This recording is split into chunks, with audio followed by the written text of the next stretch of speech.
Hello and welcome to the NewsX Sunday Guardian Roundtable on the Kargil War. On the anniversary of Kargil Vijay Diwas, we are going to be taking a look at the conflict that was. To help me do that, I have with me Ajay Shukla, Strategic Affairs Editor, Business Standard. He's also served in the army during that time, if I'm not wrong. We have Colonel V.N. Thapar, whose son Vijay Thapar, as you know, lost his life during the war. And in fact, from all of us, we'd like to thank you for that sacrifice, sir. And we have Lieutenant General Saeed Atta Hussain. He served 7 tenures in Kashmir. He's been in conflict areas like Sri Lanka, like Rwanda. And from the Prime Minister's office at that time, from Vajpayee's office, we have Vajpayee's former media advisor, Ashok Tandon. Ajay, I'm going to begin with you, taking a look back at the Kargil War. People are saying it was an intelligence failure, it was a, or a lapse on our part. But in the end, India came out looking good. Look, in every war, in every conflict, there are failures and there are successes. But if one was to apply the term failure to any aspect of this war, it was a major strategic failure on the part of the Pakistani decision-making apparatus. They put together a very nice tactical operation where they infiltrated people onto posts that had been vacated, but they completely failed to think through the problem, to think through India's reaction. They believed that India would accept this and a status quo would be established. They hadn't realized that India would react in an extremely strong manner to an aggression across a recognized line of control. And this is a mistake that Pakistan has made many times. They have this belief in, Hindu pusillanimity, that these people are just going to buckle under and accept the status quo. And in that, General Musharraf led his country to yet another defeat. They completely failed to accurately read the way India would react. Mr. Tandon, the reaction, India's swift reaction, can you tell us about that? When did Prime Minister Vajpayee get to know about the intrusion in Kargil? Was he told by a shepherd, as what we all believe? No, let me begin by corroborating what my colleague has said, that what was planned by General Musharraf as perhaps a greatest military adventure turned out to be a greatest misadventure in the history of the armed forces anywhere. Because what he did not realize perhaps was that it is not only the armies which fight wars or conflicts like this or intrusions like Kargil. There is something called international community. And it was ultimately what helped India in defeating Pakistan and Kargil was India's diplomatic pressure on the international community, which forced Pakistan to vacate that aggression. And I think this is one of the biggest lessons which Pakistan must have learned now, that before planning any misadventure in future, because army alone, as rightly being said, they thought that they will succeed. But eventually, what happened was... When did we get to know? No. How was his reaction? I think instead of going into the history of the nitty-gritty, the lessons which we must learn. That's in the end. But I want to know the beginning, his reaction, our reaction. I don't think it is relevant today to try to explain in what circumstances the government came to know and all that. But did he feel cheated? He just taken that bus to Lahore. He felt let down. See, India should not be taken lightly by Pakistan in any manner. So if Mr. Musharraf, General Musharraf, ignoring the Pakistan establishment, had planned it in his own way as a military general, he was wrong and he proved wrong. And whatever he did later on also, ultimately, where is he now? Fair enough. Colonel Thapar, your son has been writing a lot of letters. In fact, we all remember his last letter to you, saying I would do it all over again.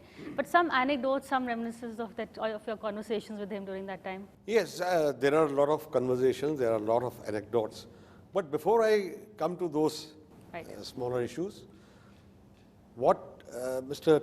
Tandon has said, it should not be, it sort of dilutes the effort of the army. Giving credit for whatever has happened or getting Pakistan to understand things to America largely will be diluting the efforts and the tremendous sacrifice made by the army.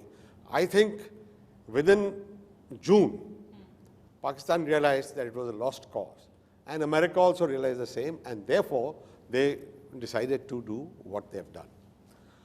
Talking about those small anecdotes, I was in Alwar, doing some military duties. And my wife was at home. She used to receive all these messages from him. Small, small things, you know, like he had written, with love, Sher Khan. So she asked him, why Sher Khan? Why not Robin, your name? Yes.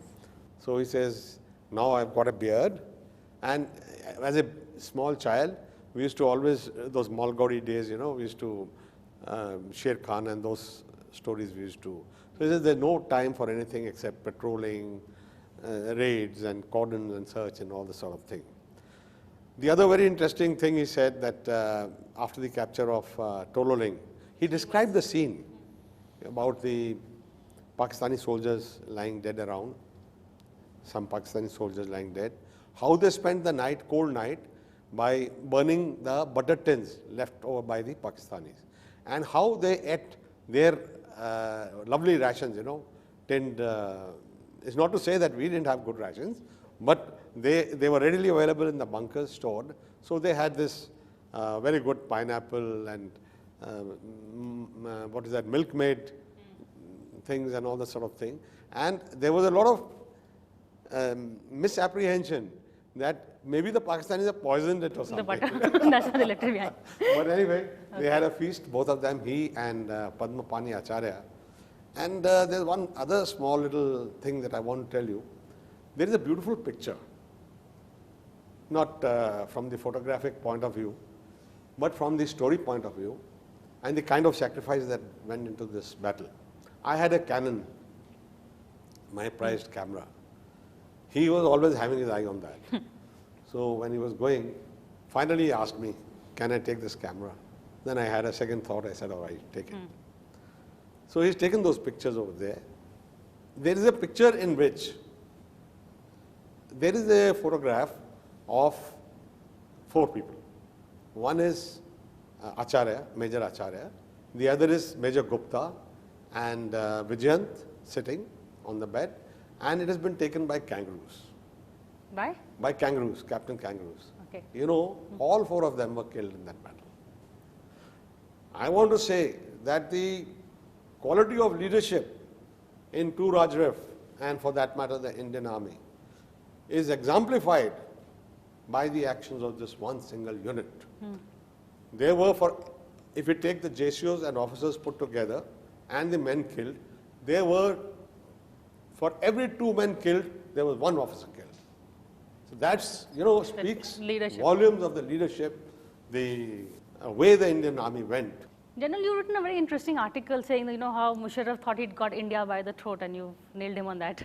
Would you like me to comment on that? Yeah, we'd like to comment on that, on how, you know, you see, when they are still trying to tom it as a win. That's for me, a response on Kargil is on from 2 angles. One is an emotive one, and the second is a professional one. From an emotive angle, I endorse everything which Colonel Thapa has just said, right? The Indian Army really displayed valor of the highest order. The kind of ratio between officers and Jawans killed in operations was the highest. You can't expect this anywhere in the world in any other army. The standard of junior leadership which was displayed there. I deeply regret this loss of 527 odd lives, young lives, which went in the way of our success in Kargil. But having said that, on the professional side, I think we came away learning a tremendous amount of lessons. And Musharraf Sahab, what General Musharraf has been attempting to do every year is to try and project to the public in Pakistan that actually his actions had India by the throat, right? And if necessary, he could have continued with this war. And my response to it, primarily the major part of this piece which I have written, is that if you had India by the throat, why didn't you decapitate India? Why didn't you cut off his head? You couldn't. You knew it. You did not have a chance to do it. And I've justified it in this. At the outset, from a professional angle, it is very clear that I don't like to use the word intelligence failure. Yes, there was a level of tardiness perhaps because of which we didn't put enough emphasis on our intelligence systems, on our patrolling, on our surveillance in Kargil. And there was a reason for it. Which was? The prime reason for it, which I ascribe, is that there was so much of emphasis on Kashmir, on the operations going on in Kashmir. And as you're aware, this entire area was under one operational commander. That was the GOC of 15 Corps at Srinagar. I happen to have served in Ladakh in the period 94 to 96, and I can vouch for it that 3 infantry division, which used to look after the whole of Ladakh at that time, was a poor cousin of the formations which were in Kashmir. Because obviously there was a raging militancy going on, infiltration and things like that. And while Siachen was very much there, which was a very important issue, the rest of Ladakh was treated as a second priority. And in conflict situations or emerging conflict situations, these kind of situations can happen. The important aspect is how quickly we recovered. How quickly the Indian Army recovered, re-abated its formations, moved a whole division from the valley into Kargil, along a single artery, into a corridor which was so narrow and which was under observation and under artillery fire. And despite that, went in and were able to launch a very attritional way of assaulting, by which we managed to get most of the defenses back.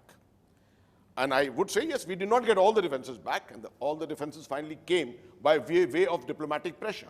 But I would like to take a cue from what Mr. Tandon has just said. I must say that no diplomatic success can take place unless the military success is guaranteed. Every diplomatic success rides on the back of military success and potential military success. Unless the enemy is sure, unless the adversary is sure that a guaranteed success of the adversary is about to take place and a guaranteed failure of him is going to take place, he is not going to concede anything on the diplomatic field. I thought I must make that clear. Ajay, you have any the lessons from Kargil? Well, there were a lot of lessons learned. You know, there was 1962, which was one war which really led to the complete overhaul of the army. And I think after that, the next real concerted thinking process took place as a result of Kargil. Whether it was the age of infantry commanders and in fact commanders at all levels, whether it was the fact that we had trusted Pakistan too much in leaving a sector lightly held, whether we were being too naive in vacating posts during winter and assuming that they would not be occupied, whether it was in the whole business of how much artillery and whether we needed to focus more on artillery guns. There were so many lessons that were learned, and there was that whole Kargil review committee that sat down and made recommendations across the board.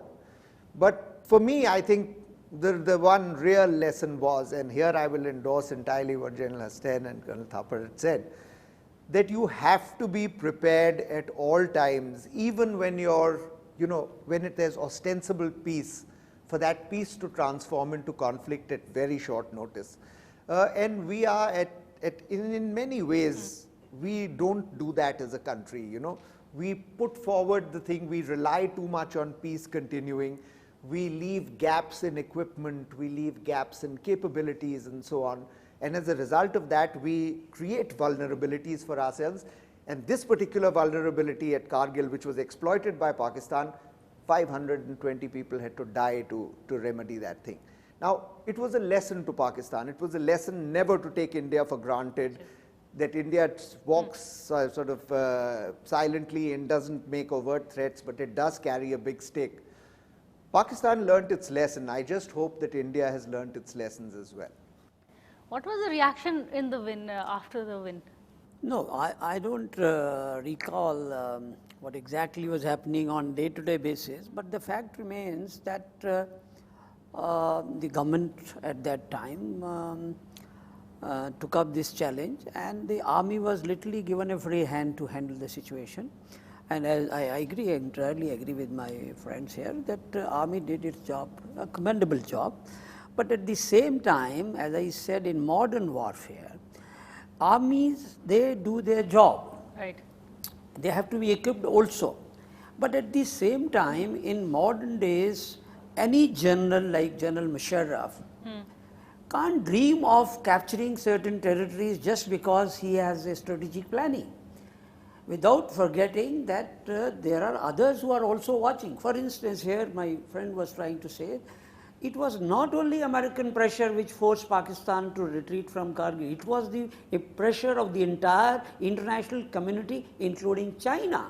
If you remember, during the Kargil conflict, General Musharraf went to Beijing to seek support, and Beijing refused to support them, said it's a misadventure, you will have to withdraw. If you want to learn from out, if you really believe that we are friends, please withdraw. Lack of support from any quarter, Arab world, you see the diplomatic talks which were held in Washington, you know who was sitting by the side of President Clinton? It was the Crown Prince of Saudi Arabia who asked Nawaz Sharif, you have no option but to withdraw from Kargil. So I am not trying to undermine the importance in the role of the army, which is very crucial, but at the same time, my argument is that any general in Pakistan would not dare to misadventure or plan any misadventure without realizing the importance of India's friendliness with the international community. But he did that.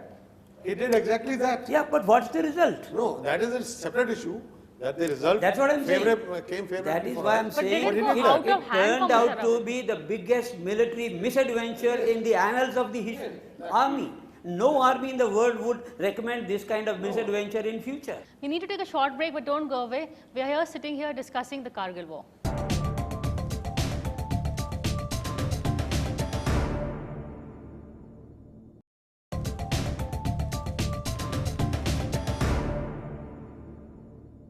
Welcome back to the roundtable on the Kargil War. General Hasnain, how much did the nuclear play a role that India has just become You see, the nuclear angle, well, at that time, if you remember, we were 1 year after the transparency of both countries in terms of the nuclear capability. April of 1998, the declared nuclear capability was there for the world to see. We were, in fact, under sanctions virtually at that time, if you remember. There was a haziness, a grayness about nuclear doctrines, about the whole aspects of nuclear posturing, etc. To my mind, and I could be taken apart on this completely, to my mind, I think what happened was that because of this grayness, the tolerance level of India was perceived by Musharraf to have gone a little higher. You know, that the possibility of a nuclear conflagration taking place, no one wanted it. And perhaps he took advantage of this, thinking that he could work in this window of the higher tolerance level which India had now suddenly got. He could work within this window and limit this war to Kargil. His intention, to my mind, his intention of doing this whole thing was twofold. Number one was, of course, the strategic, virtually operational level aspect of interfering with the supplies to Ladakh and to Siachen, because the road runs so close to the line of control. But the second more important thing for him was to throw up to the international community the whole issue of Jammu and Kashmir again. Because if you remember around 98, 99, we were now coming into the first cycle of success in Jammu and Kashmir. And it was being seen internationally that the conflict was becoming irrelevant. And Pakistan perhaps wanted, or I would say Musharraf perhaps wanted to instigate and trigger a crisis by which the international community would look at J&K with a more focused eye. He achieved, to some extent, he did achieve it. On the operational level, he did achieve it. And in fact, what I wrote in the piece which I wrote the other day, that it takes an Indian Army general to tell Musharraf where he succeeded, because he didn't perceive his own success. Actually, North Kashmir is the place where he succeeded. I think one additional point to what General has said, that Musharraf lost out on one very important thing. Which is? Which is, like he said, the LOC is not very clear and that kind of thing. It became clear after this. You know, it has been totally understood by the international community where the LOC is. He wanted to confuse this issue, which he failed most utterly. See, one point before you. Yeah. See, we should not forget one thing, that after the 1971 defeat, no army chief in Pakistan has forgotten that. Each Pakistan army chief since Niazi's surrender has been trying to avenge that defeat in some manner or the other. And that is one thing, and on which I think even General Musharraf has gone on record, that we have to avenge that defeat. So each Pakistan army chief has been trying to do some adventure or misadventure, where they could at least tell the people of Pakistan or the army in Pakistan that we have also done something. So this was one of the factors perhaps at the back of General Musharraf's mind, that because he is known to be a guerrilla warfare expert, he thought this kind of a guerrilla warfare, if he could succeed partially, even then it may turn out to be avenge of the 1971 war. The other aspect which General Musharraf had in mind, apart from Kashmir, was Siachen. Yes, that's what I said. That's what he said. I mean, that the road to No, Siachen not from that point of view. Siachen because they Revenge of Siachen. Revenge of Siachen.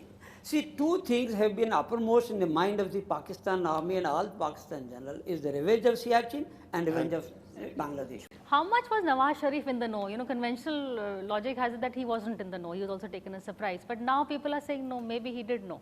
See, the nice thing about Pakistan is that everybody sells each other down the tube very quickly, you know. And Nawaz Sharif quickly washed his hands off to this thing and said it was the generals. There is no way that Nawaz Sharif could have been kept in the dark on something like this. It's another matter that Nawaz Sharif is a man with such military genius that you can give him a full briefing and he still doesn't understand anything. So maybe he did. So, which is exactly what I think they did. If you were to ask me on my assessment, I think the Pakistan army, and it has been established that they briefed him, I think they deliberately briefed him in a very opaque manner so that he had some idea that there was some operation going on, and not enough of an idea about what the operation was. They misbriefed him. They misbriefed him.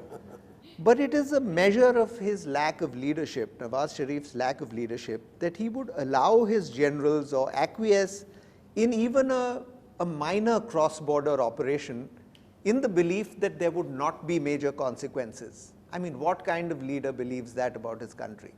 Either Nawaz Sharif, and especially when he has a good peace process going with Mr. Vajpayee, the Lahore bus yatra and so on had taken place.